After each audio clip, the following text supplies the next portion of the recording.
me acompañen en sus Biblias en el Antiguo Testamento, en el libro de Nehemías.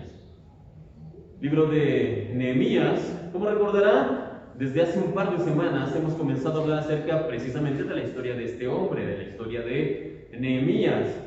Y lo que hemos visto hasta ahora, en un momento más lo vamos a dar un rápido repaso, pero les voy a pedir que por favor me ayude buscando en su Biblia Nehemías.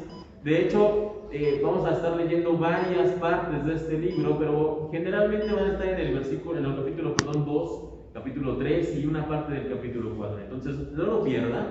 Ya si tiene ahí en su Biblia Nehemías, en el capítulo 2, 3 y 4 vamos a estar dando lectura a varios pasajes. Pero si ya lo tiene ahí, ponga una señalización, no se distraiga y vamos a hacer un repaso, como les decía, de lo que ya hemos hablado hasta este momento, que podemos aprender de esta historia, de la historia de Nehemías. Y lo primero que vimos acerca de Nehemías fue la actitud que él tenía ante las dificultades. Cuando él escucha que su pueblo, que sus hermanos están ante varias calamidades, lo que él hace no es intentar resolver los problemas con su propia fuerza o con su propia habilidad, no, sino que lo que hace Nehemías cuando escucha las adversidades de su pueblo es que él va y ora, le pide al Señor su ayuda. Y una vez que él ya ha orado, una vez que ya ha encomendado al Señor las cosas, ¿qué es lo que hace Nehemías? Sigue orando. Continúa orando a Dios. Eso fue lo primero que vimos. Después también hablamos de cómo Nehemías puso por enfrente la bondad de Dios y la misericordia del Señor por encima de todo lo que él podría haber hablado. Él podría, cuando llega a Israel, él podría haber hablado de lo que había conseguido, de los logros, de lo que traía, de todas las cartas y recomendaciones que le habían dado, pero no. Lo que hace Nehemías es hablar de la misericordia de Dios, y eso es lo que nosotros tenemos que hacer. Siempre tenemos que anteponer la bondad, la misericordia, lo que el Señor ha hecho con nosotros y compartirlo con los demás. Por último, hermanos, la semana pasada hablamos de los obstáculos que tanto Nehemías como el pueblo tuvieron cuando iniciaron con la reconstrucción del muro. Todos estos obstáculos se ven englobados en una persona, la persona de Sanballat. Y esto, hermanos, nos enseña muchas cosas, pero lo más importante es que nos enseña que muchas veces, aunque la tarea sea ordenada por Dios, incluso bendecida por el Señor, va a tener dificultades y obstáculos en el camino, como Sanballat. Pero más importante aún, hermanos, esta historia, este personaje de la historia de Nehemías, Sanballat, nos invita a no ser como él, que es lo que terminábamos hablando la semana pasada. Sanballat es una ejemplificación de cómo nosotros podemos llegar a ser ante los demás, cómo podemos llegar a ser por envidia, por enojo, por coraje, y esto es algo que debemos evitar imitar, es algo que no debemos hacer, no debemos ser como Sanballat. Ahora, hasta aquí este es el resumen de lo que hemos estado hablando en estos últimos domingos, pero ahora vamos a regresar a la historia de Nehemías y nos vamos a concentrar en esta mañana en la parte importante, en el meollo del asunto de la historia de Nehemías, porque nos hemos ido, por decirlo de algún modo, por las ramas, pero vamos a hablar en esta mañana de lo que es verdaderamente importante en el libro de Nehemías. ¿Y qué es lo importante en este libro? Bueno, la reconstrucción del muro. De hecho, de eso se trata todos los primeros capítulos de este libro, la reconstrucción del muro de Israel. Ahora bien, una disculpa, hermanos, pero si no lo arreglamos aquí, ustedes escuchan el mensaje, pero tenemos muchos hermanos que también lo escuchan a la distancia y luego entonces ellos se lo pierden también. Entonces, de nueva cuenta, una disculpa, pero retomemos, hermanos. Les decía que vamos a estar hablando en esta mañana realmente de lo importante del libro de Nehemías, que es la reconstrucción. Ahora, el Señor había estado hablando a Israel, a su pueblo, durante muchas generaciones, que tenían que arrepentirse, que tenían que dejar la idolatría y que tenían que regresar a Él, pero el pueblo no escuchaba. Así que finalmente el Señor lo que hace es que retira su barra, su muro de protección, por decirlo de algún modo, y el pueblo es constantemente atacado por muchos pueblos alrededor y finalmente es conquistado. Primero el reino del norte, ya hablamos que se había dividido el pueblo de Israel. Primero el pueblo del norte o el reino del norte es conquistado, es destruido, y algunos años después el reino del sur sucede lo mismo, y este pueblo del sur es llevado cautivo a Babilonia y estuvieron ahí por aproximadamente 70 años. Todo esto ya lo hemos hablado, hermanos. Pero antes de este cautiverio, cuando se llevaron al pueblo de Israel, Israel se había resistido tanto al ataque de Babilonia, había sido tan constante todo este asedio, que los de Babilonia, cuando finalmente lograron conquistar al pueblo, entraron furiosos, porque Israel se había resistido había entrado en guerra por muchos meses, y cuando finalmente derriban las puertas y Babilonia entra y destruyen al ejército y matan a mucha gente y se llevan a los cautivos, el rey de Babilonia hace algo, ordena que la ciudad sea completamente arrasada. ¿Y a qué me refiero con esto? El templo y los muros que rodeaban la ciudad tenían que ser destruidos, derribados por completo. De hecho, se mandó que no quedara piedra sobre piedra y se destruyó todo esto, se destruyó todo el templo, se destruyeron todos los muros y permanecieron así por más de 100 años. Ahora, y esto fue así, hermanos, estos muros no se pudieron levantar por varios factores. Uno de ellos es que Babilonia lo impidió. El rey quedó tan furioso de que los israelitas se hubieran resistido por tanto tiempo que ordenó que los israelitas no podían construir nada sin su permiso. Eso por un lado. Por otro lado, hermanos, los enemigos no lo permitían. Como ya hablamos de Sanbalat y antes de él hubo muchos otros, en cuanto veían que el pueblo intentaba reconstruir algo o hacer algo, iban y lo atacaban. Entonces no permitían que el muro se reconstruyera.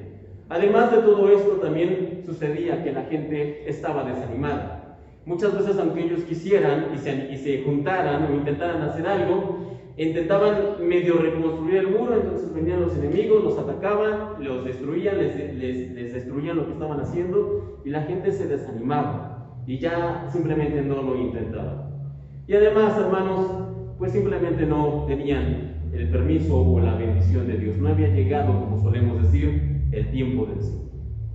Sin embargo, hermanos, hubo más bien, un elemento más determinante por el que el muro no se podía construir o no se pudo reconstruir durante más de 100 años.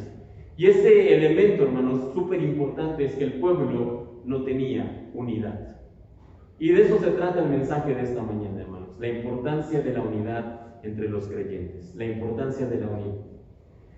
Estas personas de Israel habían vivido muchas situaciones, muchas de ellas muy difíciles, la conquista, hambres, ataques, y habían vivido o tenido vidas tan complicadas que se habían olvidado de una cosa muy importante: cuidarse los unos a los otros.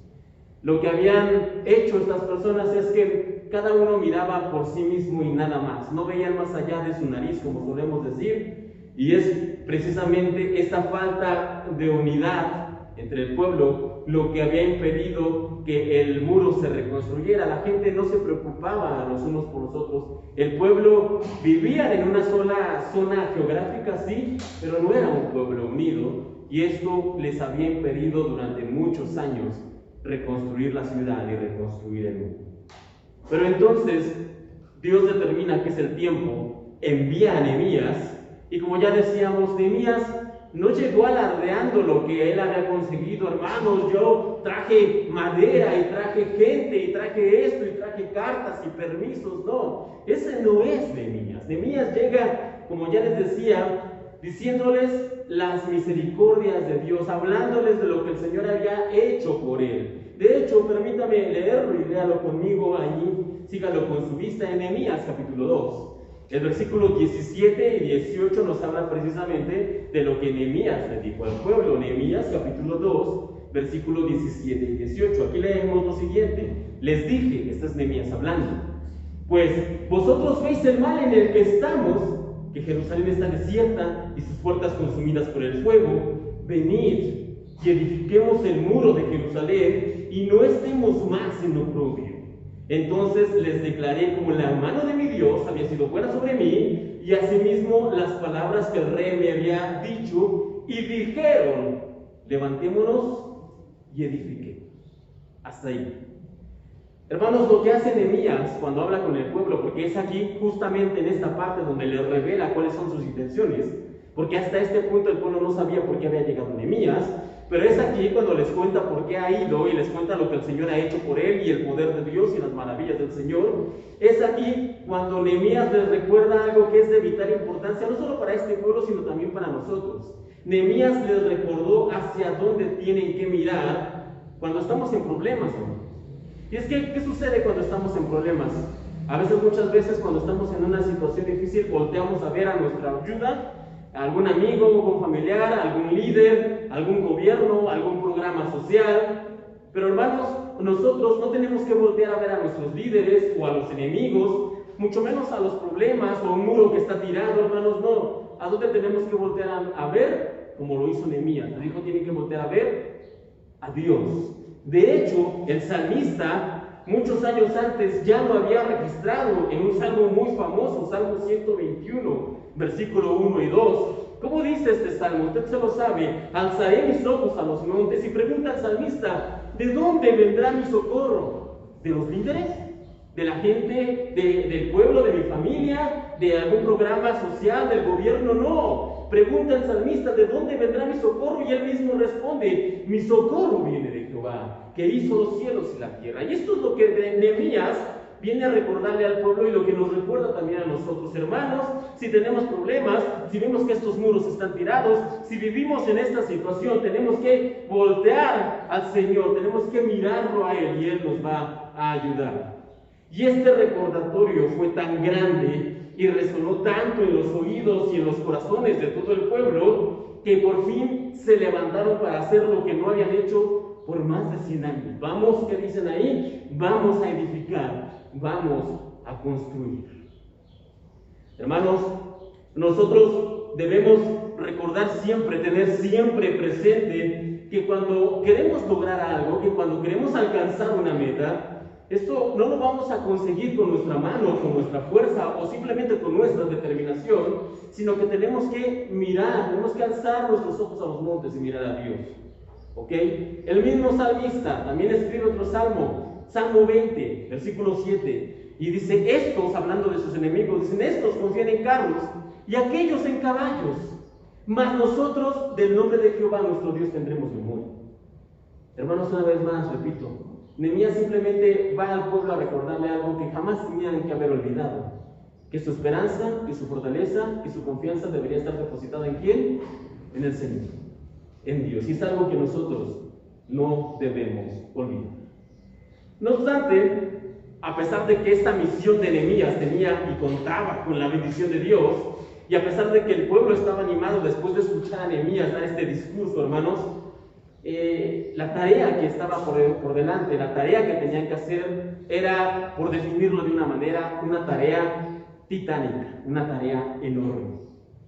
Y es que no solamente tenían que reconstruir los muros, no solo era eso, o sea, nos imaginamos tal vez un terreno completamente allanado, listo para empezar la construcción. Eso no era Israel, eso no era el Israel a donde llegó Nehemías. Hermanos, cuando usted haga esta imagen en el tiempo de Nehemías en su mente, tiene que considerar que antes de construir los muros, ellos tenían primero que nada que limpiar la zona de todos los escombros que habían quedado de los muros anteriores y de todo lo que se había acumulado por 100 años y de toda la basura y de todo lo que había quedado ahí. Tenían primero que, antes de reconstruir, tenían que limpiar. Después, efectivamente, tenían que edificar los muros, tenían que construir los muros. Y no estamos hablando de muros de estos que tenemos aquí, hermanos, no. Estamos hablando de muros altísimos y de un ancho donde cabía un carro moderno, de más o menos unos 5, 6, 7 metros de ancho y de alto, pues muchísimo más. ¿Ok? Ahora, no bastaba solo con edificar los muros y limpiar los escombros. Después de poner los muros, también tenían que poner puertas. Y esas puertas también eran enormes. Y no bastaba con los escombros, con los muros, con las puertas, sino que después de esto también tenían que poner cerrojos. Entonces, repito, la tarea era enorme, era titánica. Y todo esto, hermanos, lo tenía que hacer Nehemías el pueblo sin desatender, obviamente, sus ocupaciones, porque todos tenían trabajo, todos tenían cosas que hacer. No podían desatender lo que hacían regularmente, sino que tenían que ocuparse de esto y también de la reconstrucción del muro. Y aparte de esto, tenían que estar luchando contra los que se oponían y cuidándose de los enemigos que querían atacarlos. Una vez más, hermanos, la tarea de Nehemías era una tarea titánica. Luego entonces surge una pregunta, y la pregunta es la siguiente: ¿cómo se reconstruyen los muros de una ciudad? Ante todo este problema, ¿cómo se reconstruyen los muros de una ciudad? Y hermano, la respuesta de hecho es bastante simple. Es simple pero verdadera. La respuesta ante esa pregunta es un ladrillo a la vez. ¿Cómo se reconstruyen los muros de una ciudad con todo este problema? se reconstruyen un ladrillo a la vez. Pero antes de que lleguemos a explicar esto, hermanos, de un ladrillo a la vez, permítanme repasar lo que sucedió después de que el pueblo cobró ánimo. Cuando Nehemías les declara que el Señor los había enviado, y como ya leíamos en el capítulo 2, el pueblo se emociona y dice: sí, vamos a reconstruir, vamos a levantar. ¿Qué es lo que pasa? Acompáñenme ahí al versículo 19 de Nehemías 2.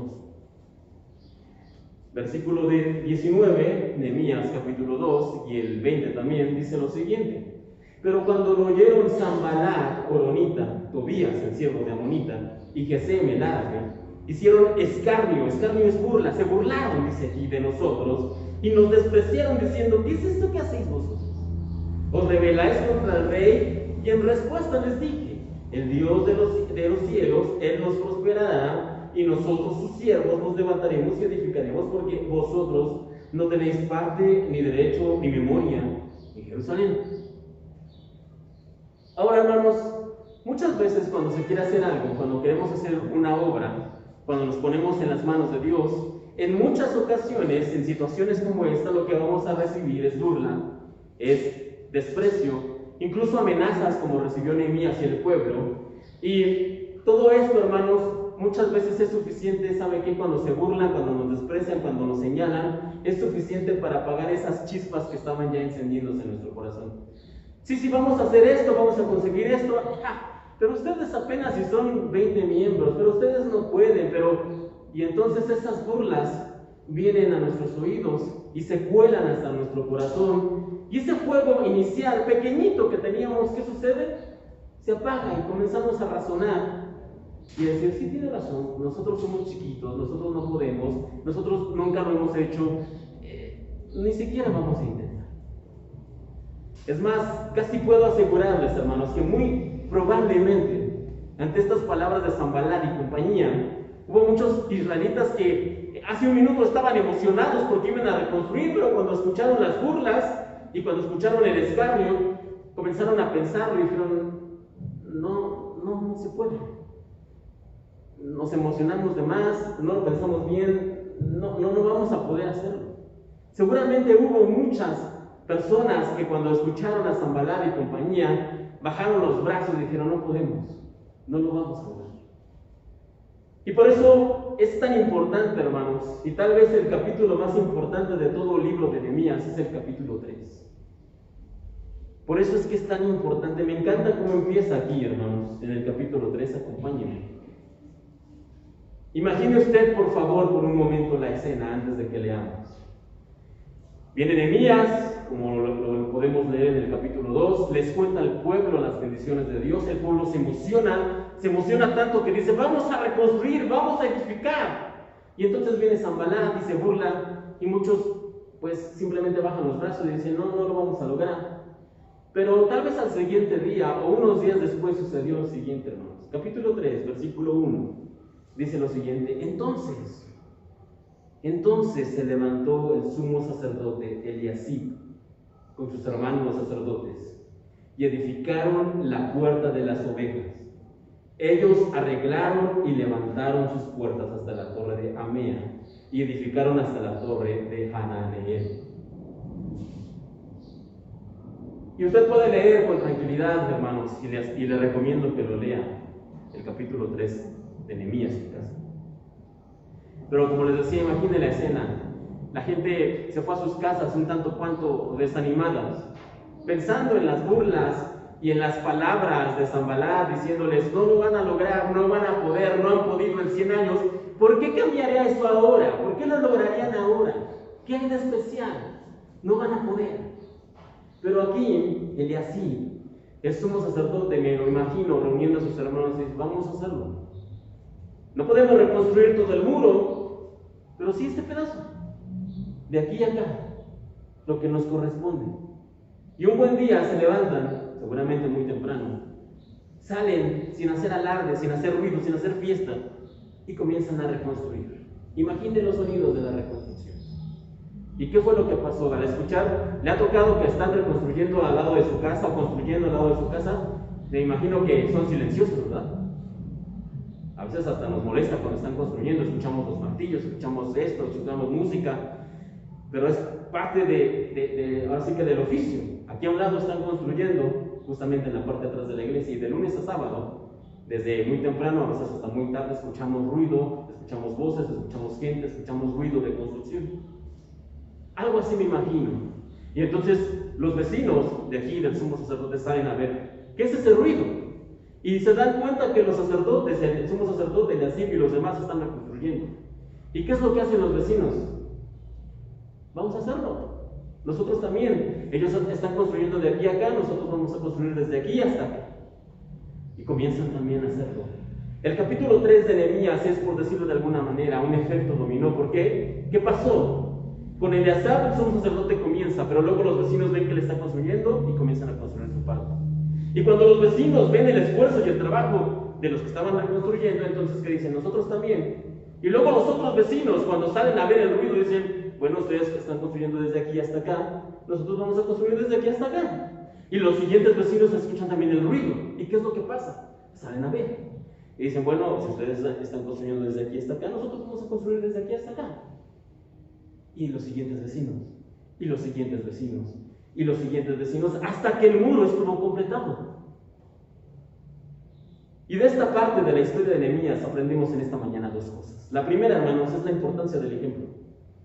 Y es que muchas veces nosotros no dimensionamos cómo con nuestra actitud y con nuestro ejemplo nosotros podemos afectar de manera positiva o de manera negativa a los demás. Nosotros muchas veces ni siquiera nos sentamos por un momento a pensar cómo afectamos a los demás con nuestro ejemplo, con lo que hacemos, con lo que vivimos, con lo que hablamos.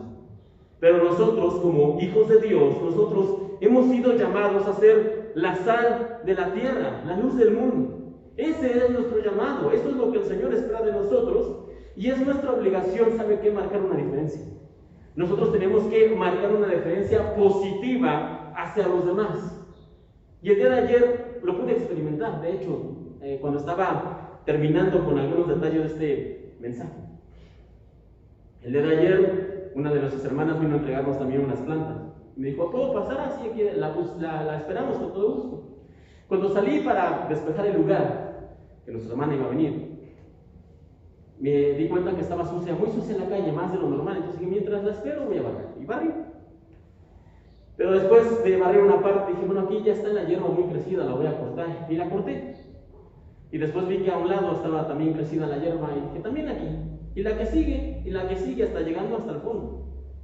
Cuando estaba en la parte final, salió la vecina, nuestra vecina aquí a un lado. Y me dijo, un pedazo, 30 centímetros de pasto. Me dijo, no ha venido el jardinero. ¿Habrá la posibilidad de que me ayude a cortar ese pedazo? 30 centímetros, hermanos. Con la máquina no me toma ni 2 minutos cortar. Y como todo buen cristiano sabe qué pensé, lo primero que pensé en decirle es, no tengo tiempo. No puedo, no se me da, no lo voy a hacer hoy. Pero después me acordé de esto, hermanos, y dije, ¿cómo voy a hablar mañana de la importancia de trabajar en equipo y de preocuparse los unos por los otros si no puedo cortarle 30 centímetros de pasto a la vecina? No puedo. Entonces le dije, ¿sabe qué? Sí, solamente que la verdad la extensión no llegaba, si usted me permite, me conecto aquí. Y entonces corte, me dice, sí, sin problema, está bien. Entonces dale la extensión. Y de verdad, 2 minutos tal vez fue lo máximo que me tardé en hacer esa parte. Entonces seguí con el trabajo. En ese momento salió, me parece que es su esposo, no los conozco, pero él salió.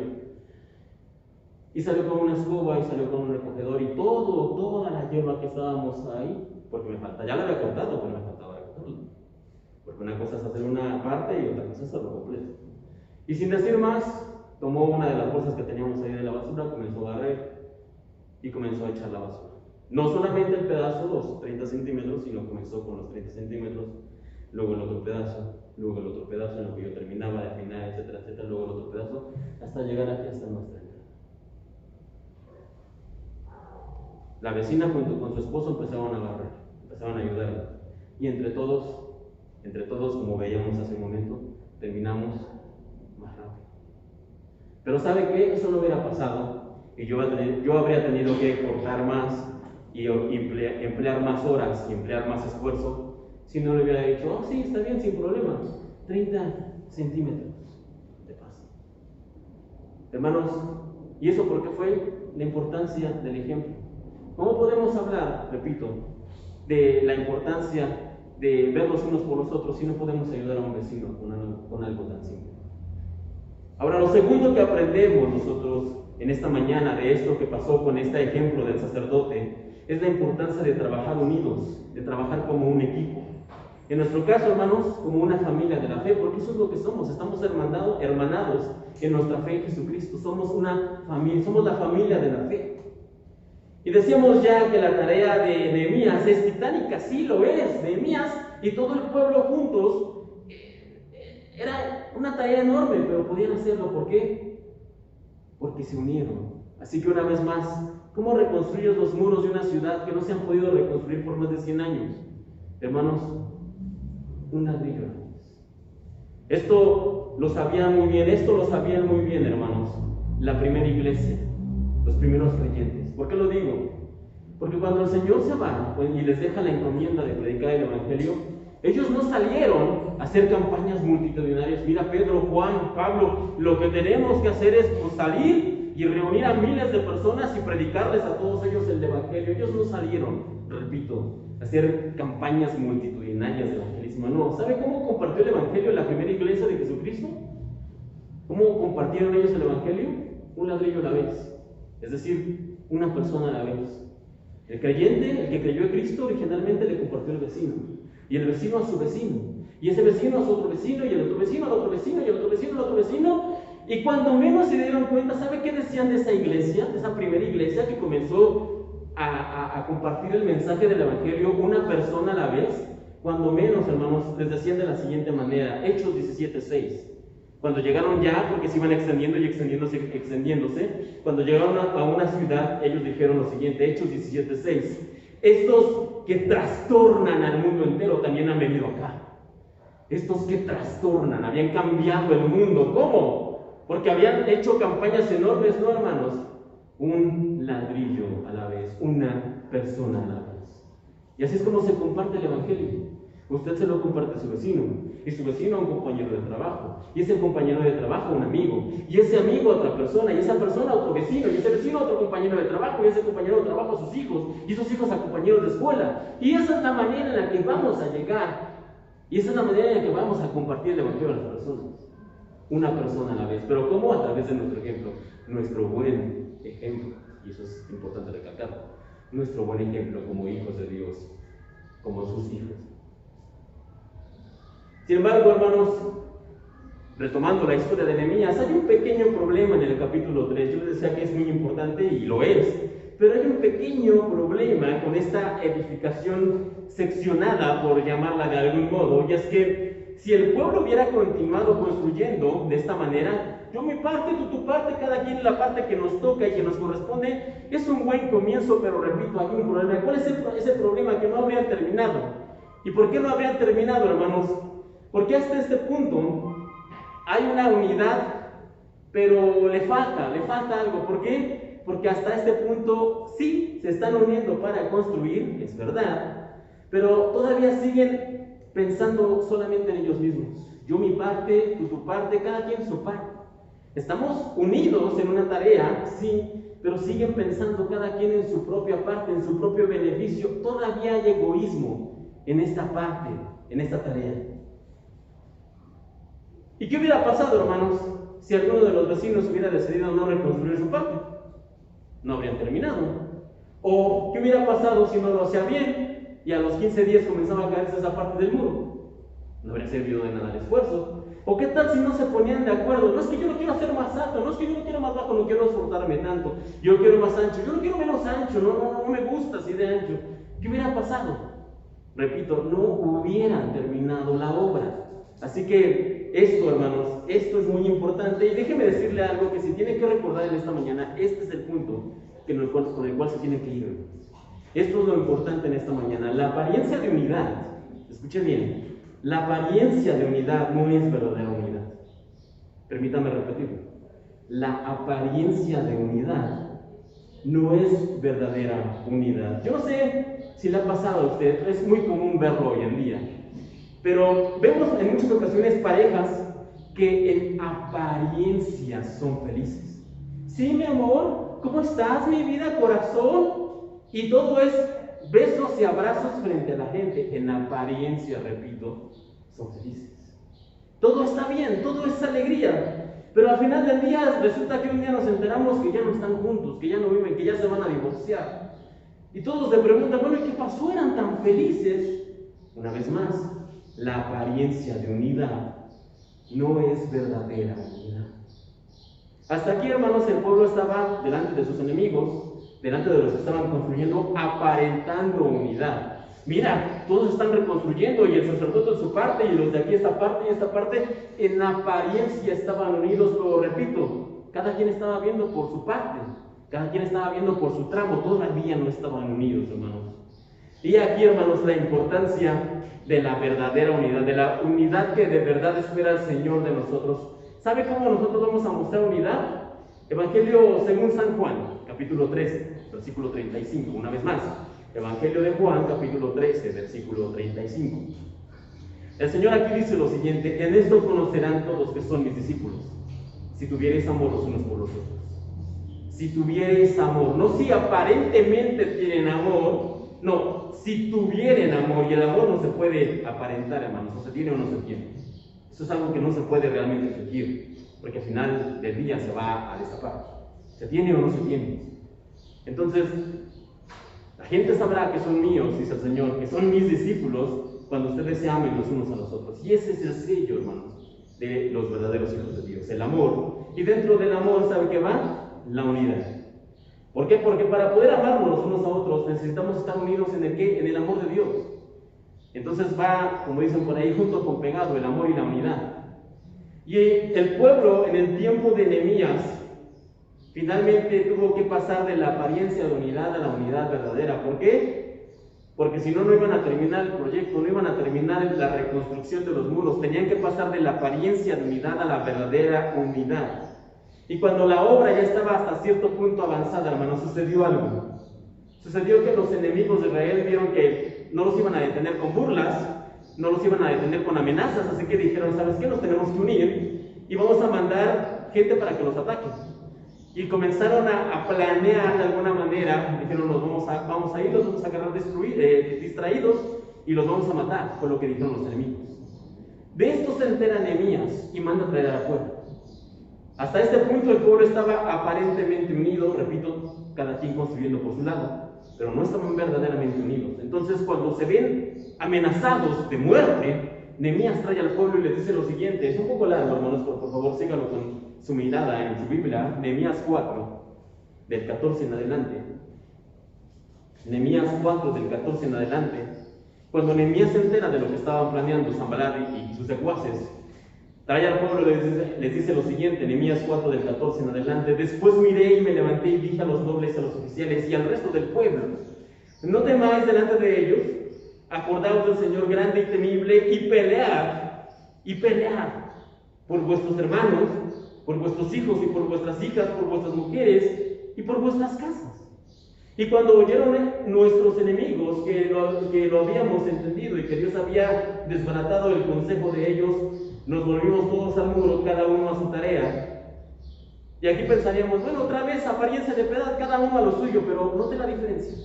A partir del versículo 16 dice: desde aquel día, la mitad de mis siervos trabajaban la obra y la otra mitad tenía lanzas, escudos, arcos y corazas. Detrás de ellos estaban los jefes de toda la casa de Judá, los que edificaban en el muro, los que acarreaban y los que cargaban con una mano trabajaban en la obra y en la otra tenían la espada. Porque los que edificaban, cada uno tenía su espada ceñida a sus lomos, y así edificaban, y el que tocaba la trompeta estaba junto a mí. Y dije a los nobles y a los oficiales y al resto del pueblo: la obra es grande y extensa, y nosotros estamos apartados en el muro, lejos unos de otros. En el lugar donde oyereis el sonido de la trompeta, reunís ahí con nosotros, nuestro Dios peleará por nosotros.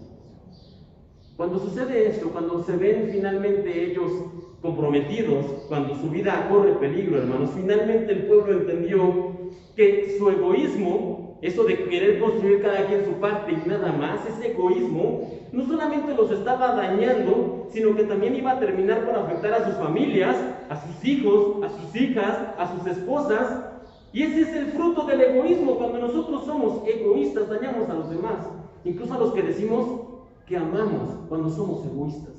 Pero la unidad, hermanos, la unidad no solamente nos protege, como en el ejemplo de Nehemías, no solo nos protege, sino que también nos hace más fuertes, como decía aquí Nehemías. ¿Saben qué? Si nos atacan en esta parte, vamos a hacer sonar la trompeta y todos vienen para acá. Y ahora sí que, como dicen, y en bola nos defendemos. Nos hace más fuertes la unidad. Hermanos, el camino del Evangelio, el camino del Señor, puede ser muchas cosas. Puede ser un camino lleno de dificultades. Es de hecho un camino con dificultades. Puede ser un camino con luchas. Puede ser un camino con pruebas.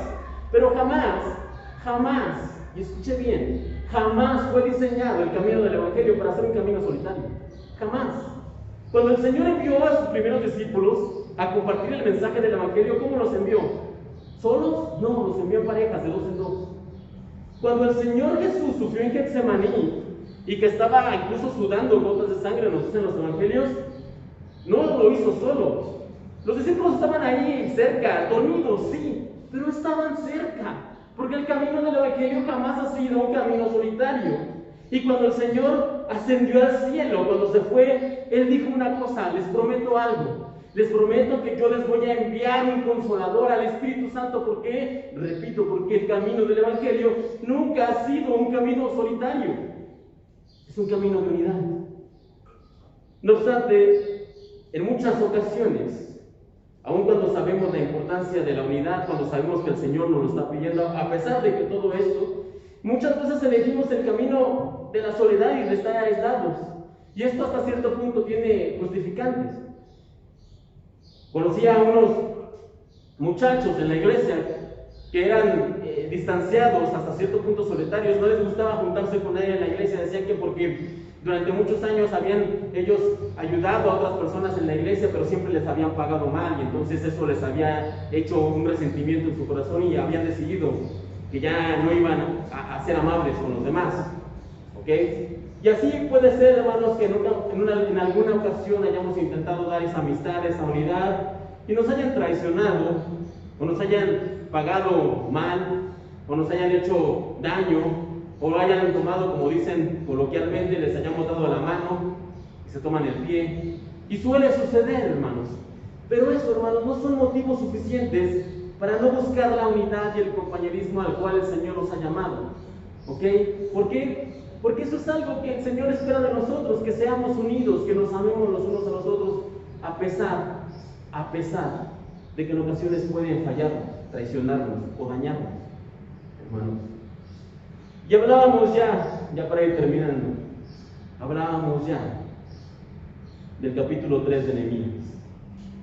Y yo no sé si usted le dio una mirada rápida en esta mañana, y yo no sé si ustedes como yo, pero a veces cuando llegamos a esa clase de capítulos, esos capítulos donde leemos, y fulanito engendró a sultanito, y sultanito era hijo de quién sabe quién, y cuando comenzamos con nombres tras nombres que muchas veces apenas sí podemos leer, o partes de genealogías, ¿qué es lo que solemos hacer, hermanos? Para ser honestos, vemos dónde terminan y nos lo saltamos. Yo no sé si soy el único, pero suele pasar. Sin embargo, hermanos, cuando vemos estos nombres y nombres de los hijos y nombres de los que construyeron tal muro y tal zona y tal lugar y todo esto, podríamos llegar a preguntarnos: ¿a quién le importa? ¿A quién le importa que Sutanito, que Susanito, que esto reconstruyó esa parte del muro o esta parte? ¿A quién le importa? Es un desperdicio de papel y de tinta. El capítulo 3 de Nehemías podría incluso llegar a pensar alguien, hermano, ¿sabe a quién le importa? A Dios le importa. Al Señor le importa. Porque tal vez, efectivamente, tal vez nadie lee esa parte de la Biblia. Tal vez incluso, hermanos, nadie recuerda a esas personas que un buen día se levantaron y decidieron: yo voy a reedificar esta parte del muro para proteger a mi familia, a mis amigos, a mis hermanos y a mis vecinos. Tal vez a nadie le importa, hermanos, pero al Señor le importa. ¿Por qué? Porque estas personas un día, sin esperar nada a cambio, sin interés, no iban a ganar nada, de hecho iban a terminar más cansados, iban a tener más trabajo, pero un buen día estas personas decidieron salir y reconstruir la parte que les correspondía. Solamente, ¿por qué? Porque querían bendecir a sus vecinos, hermanos, porque querían bendecir a sus hermanos. Y estas personas, hermanos, Tal vez incluso algunos les criticaron o los molestaron o los señalaron. Ay, pero te está quedando horrible, ay, pero no lo estás haciendo bien, pero a pesar de esto ellos lo hicieron. Y hay alguien que los recuerda, y no solamente los recuerda como una mención honorífica, podríamos decir, y hubo algunos que se levantaron y reconstruyeron. No, hay todo un capítulo en la Biblia en donde se menciona nombre por nombre de los que trabajaron. ¿Por qué? Porque a quién le importa, hermanos, ¿sabe a quién le importa? A nuestro Dios, porque Él nos recuerda a todos y cada uno por nombre, y recuerda lo que hicimos por los demás. El Señor recuerda a estas personas, el Señor recuerda sus nombres, y no solamente los recuerda, sino que están ahí, grabados en su palabra. Y aunque a veces no los saltemos, hermanos, el Señor no se los salta, el Señor los recuerda. Y hermanos, como ya les decía, en la unidad ciertamente hay algunos peligros, algunos riesgos de que por alguna razón, al intentar dar nuestra vida, nuestra mano, nuestro corazón, al abrirlo a otros, hermanos, puede ser que nos lastimen, o que nos fallen, o que nos traicionen, o que nos paguen mal. Sí, ese es el riesgo que corremos cuando intentamos ser unidos con otros, porque ese es el riesgo de la unidad y ese es el riesgo del amor. Y al respecto, el autor C.S. Lewis, quien escribió las crónicas de Narnia y muchos otros libros acerca del cristianismo, escribió lo siguiente, permítame leer: quien ama, escribe él, quien ama, se vuelve vulnerable y se somete a la posibilidad de un corazón destrozado. Si uno quiere asegurarse de mantener su corazón intacto, no debe darlo a nadie, ni siquiera a un animal. Envuélvelo con cuidado en pasatiempos y en algunos lujos. Evita los enredos, guárdalo en un cofre de egoísmo, pero en ese cofre se volverá irrompible, impenetrable, irredimible. Y eso traerá también la incapacidad de experimentar el verdadero amor. Hermanos, porque en el amor y en la unidad, que como ya les decía, va junto con pegados, existe el riesgo. ¿Cuál es el riesgo? De que nos fallen, de que nos dañen, de que nos traicionen.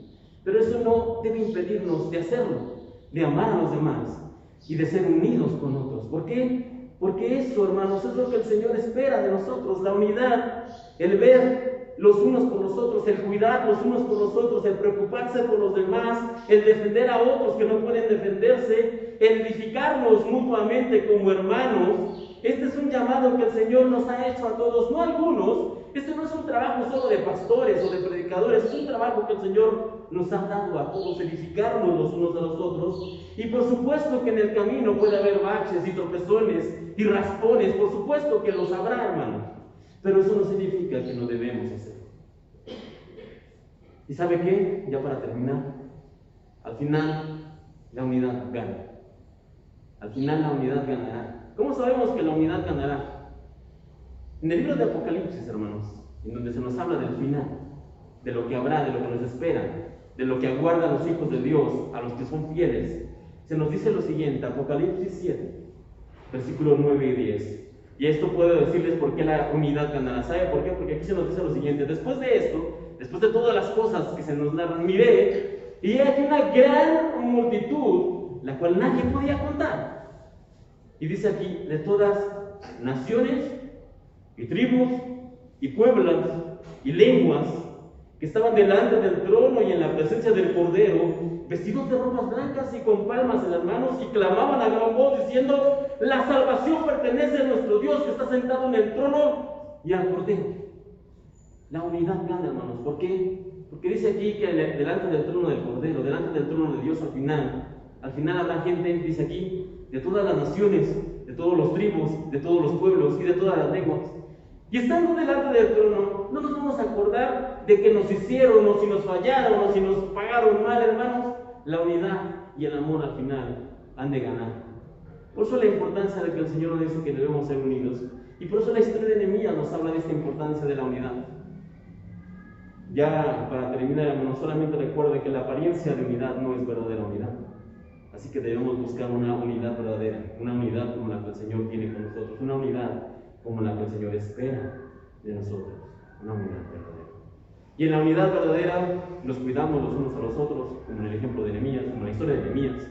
Nos amamos, nos protegemos, nos ayudamos los unos a los otros. La importancia de la unidad es de lo que hablamos en esta mañana y con eso terminamos.